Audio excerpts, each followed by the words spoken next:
I would give different advice to a government or a government-linked entity, and I'd give very different advice to an independent oil company versus a small cap player.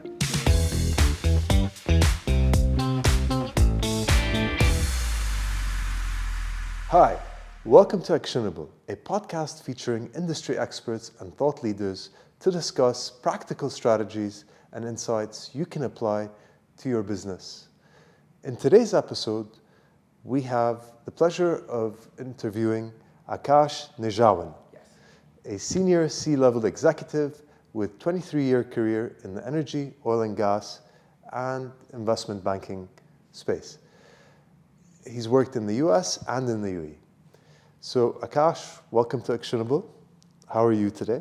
Michael, thank you very much. It's a pleasure being here with you and to supporting you in the podcast Actionable. Great. So Aakash, tell us a little bit more about your background and how you entered the energy sector. Okay, let me summarize. If I was to look at my career, I specialize in delivering growth, okay? And specifically for the energy industry. To me, the energy industry is oil and gas, all the way from upstream to downstream. And this includes as well the power industry and the renewables industry. From a career evolution perspective, look, when I graduated from school in the US, I thought I was going to be a power engineer. And I consider myself an accidental investment banker. As soon as I graduated, I didn't want to leave New York City, right? I was getting an offer from a very large upstream oil company, and I had to move to Philadelphia. And at that time, I was a kid, right? So I was like, no, I don't want to leave the city. And at the same time, I got an offer from an investment bank within New York City. I didn't know what investment banking was, so I stepped in, thinking I'd stay, and I've been a part of that industry one way or another since 1999, and it's been the best evolution that I've seen. Look, let me summarize my career for you. Right. Like you rightfully introduced. I've spent a chunk of time covering the energy space, right? And this is mergers and acquisitions, capital markets, whether from the debt side or the equity side, project finance, just general advisory covering the overall North American market and as well as the Middle East and North African market. I've also spent time in industry in the region.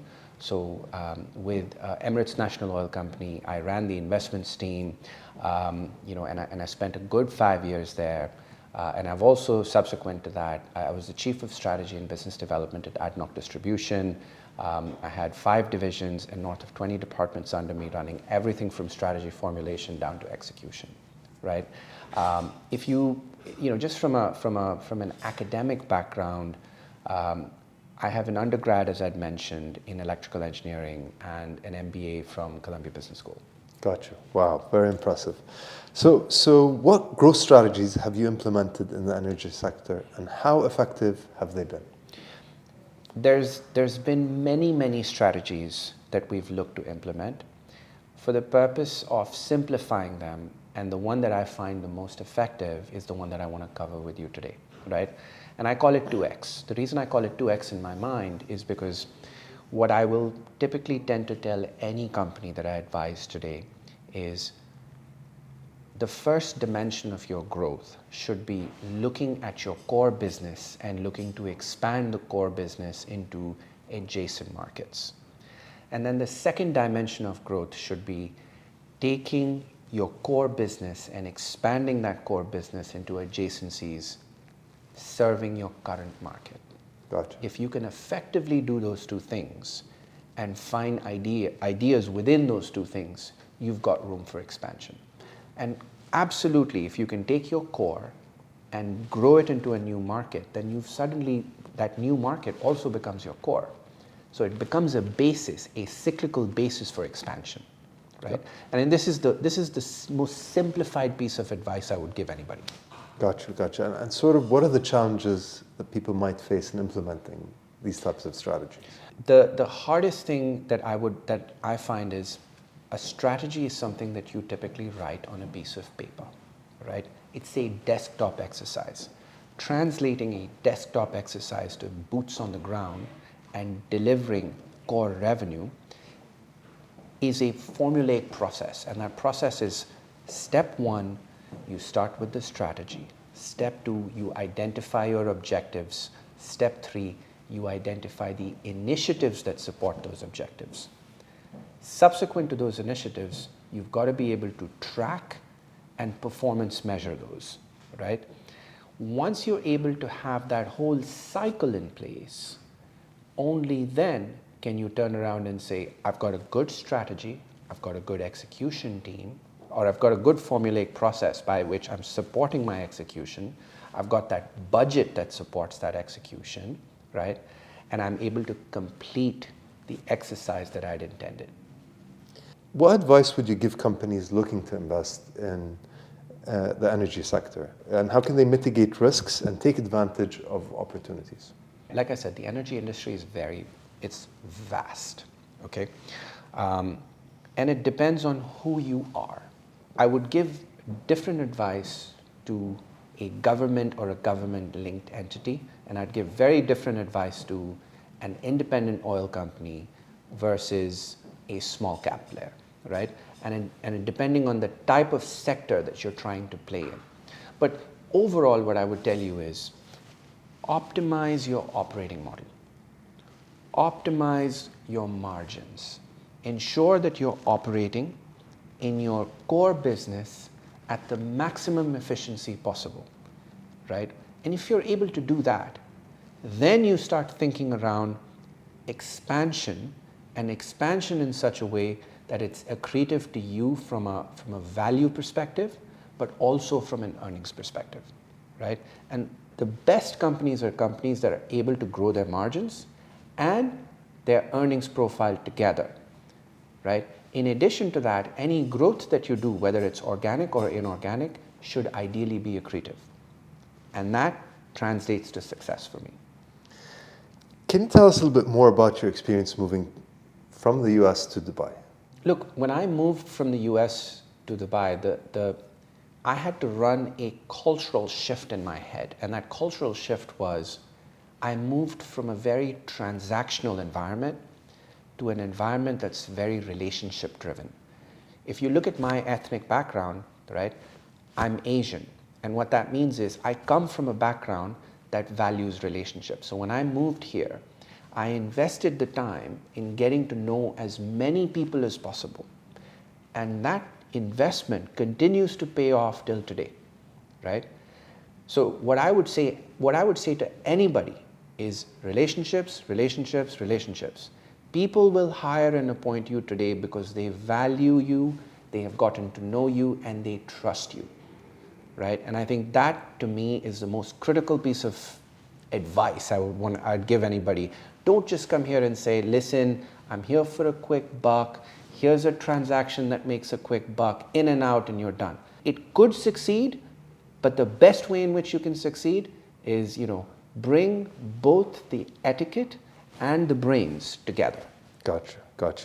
And so sort of that's an actionable advice right there, and I'm sure our listeners can benefit from that.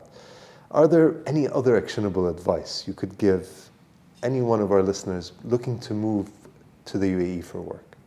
Look, if you're looking to move here for work, the UAE is a very dynamic environment, right? It thrives. To me, this is Western as it gets, but it gives you that blend of the Eastern values, right? Learn to adapt, be open-minded, network. I know I said it in the question earlier, but network, right? And get to know as many people as possible, make friendships. And that's critical. When you do this, you'll suddenly find that, this is a place you start to enjoy. This is not home, but this can become your home if you allow it to be. Gotcha. And in order to allow it to be, it's in your mind, right? So open yourself up, form those friendships, and then suddenly you'll start loving it.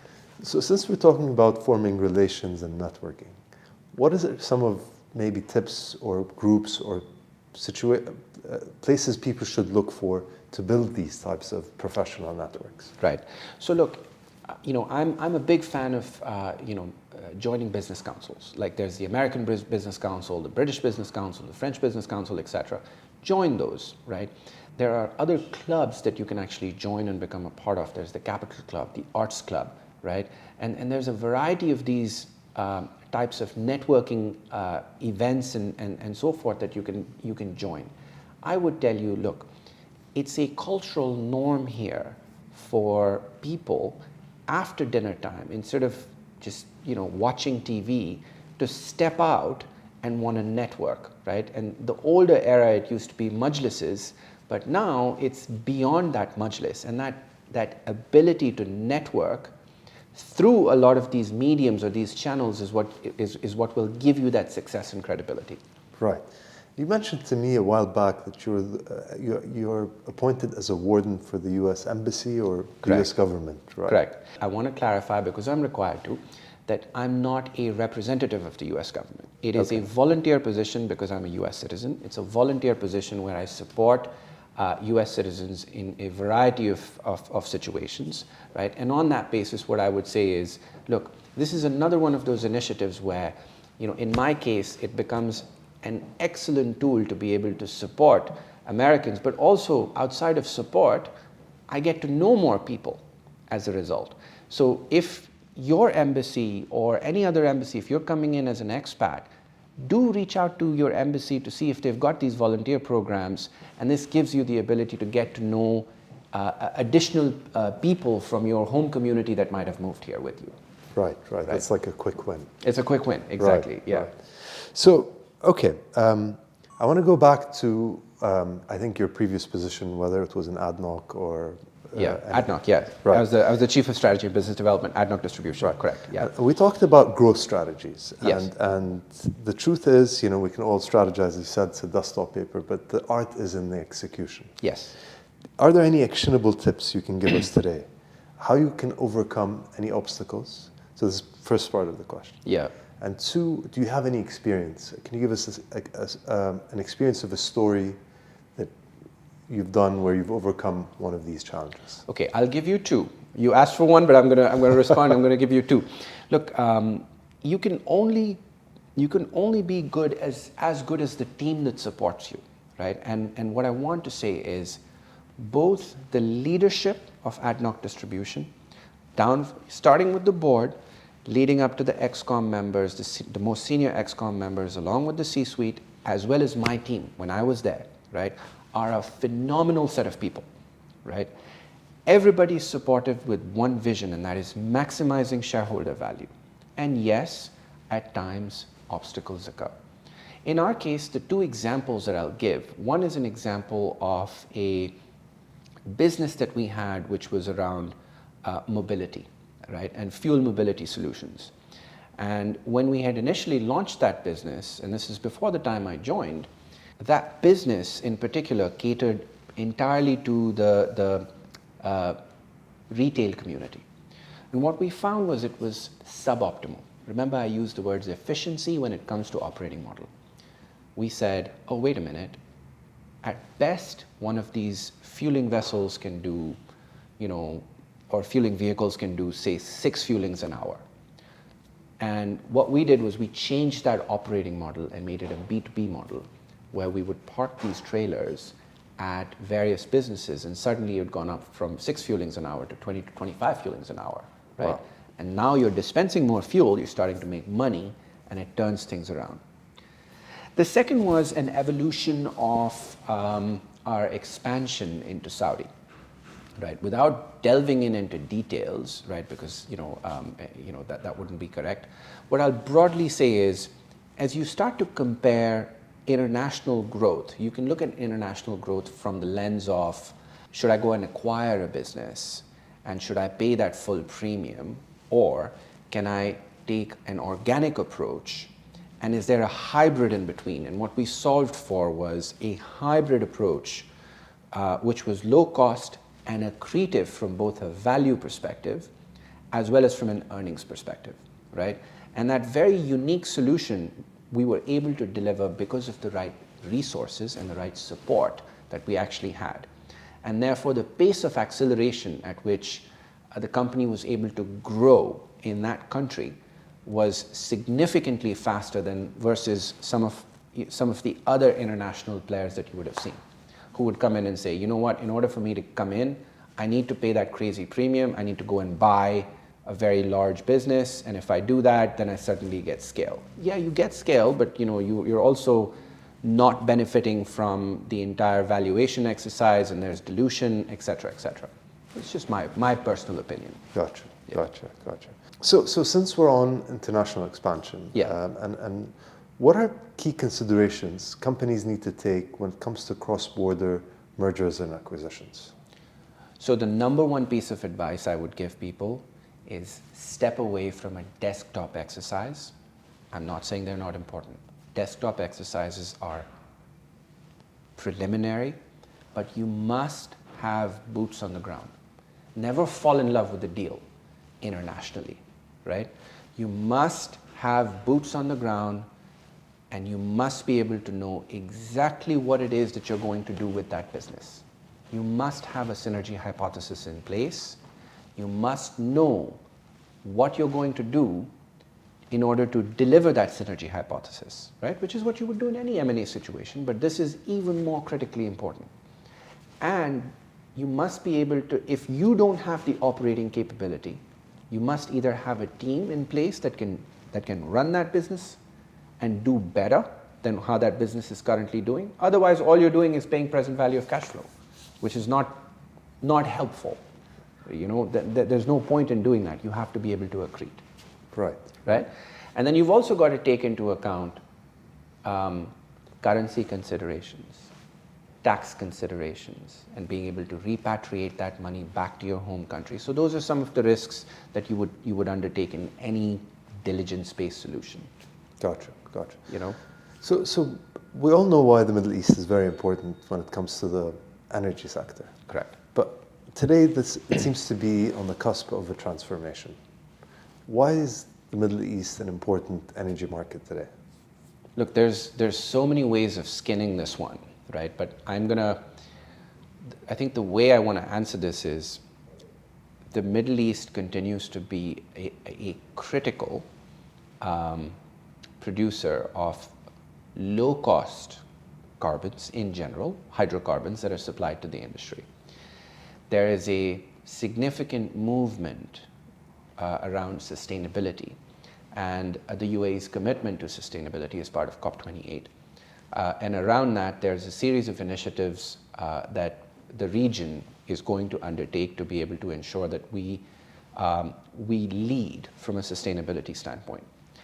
Having said that, the comment that I'll make is that transition and the series of steps that are needed to be able to transition from a pure hydrocarbon economy into a sustainable economy requires actionable, concrete steps that get us there, right? And I think that there's a full-blown economy that can be created here that supports that initiative. Gotcha. And the current market climate, I mean, we all heard about SVB Bank last weekend. Correct. How's that going to impact our region, from your perspective? Look, so if I can just quickly analyze SVB for a moment, right? To me, I think this was, as an independent, what I would say is you've got a company that took a lot of customer deposits and then utilized those customer deposits to be able to invest in long duration treasury bonds. Now, the downside impact of inflation was that the Fed raised rates lightning fast, and as a result, these long-dated, treasury bonds fell in value, which then created a run on the bank. Now, this can have that contagion effect, and we've seen this with Signature, with First Republic, and the bailout that's occurring with First Republic today, and this may cascade further. I don't materially see dollar-to-dollar risk here today, but I would also advise and urge caution, right? And at the same time, I would say to anybody that, from a treasury perspective, you must be able to ensure that there is no concentration risk vis-a-vis your holding. So I'd say be careful around it, and ensure that all of your eggs are not in one basket. Having said that, I think that the UAE is sound, we're insulated. I don't think that we're going to see any impact here whatsoever. Gotcha. If you were to give yourself, your 23-year-old self, some advice, Yeah. and you're going into investment banking and the energy sector, Yeah. what advice or what actionable insights would you give yourself? Look, if I had to look back, I would say I wish I had moved. So I moved here in 2009. My regret is I wish I'd moved here sooner, right? I wish, because I would have just gotten to know that many more people for longer, right? So that's the first piece of advice. I'd say be where you want to be where your heart is, right? So I would say I would tell myself that. And then the second thing I would tell myself is develop that sector expertise, that broad sector expertise, develop those relationships, and become that trusted partner. Whether you're on the sell side, whether you're on the buy side, and if you're able to deliver actionable results, I think you've done well for yourself, right? And that's what I would tell myself. Yeah. Fantastic. Those were three really strong ones. Yeah. So Aakash, thank you so much for your time today. I know that I've learned a lot from you, and I'm sure our listeners have learned a lot. My pleasure. We enjoyed hearing your story and learning a lot more about you, and we hope that sometime in the near future we'll be able to invite you again for another episode. Likewise, looking forward. Thank you, Michael.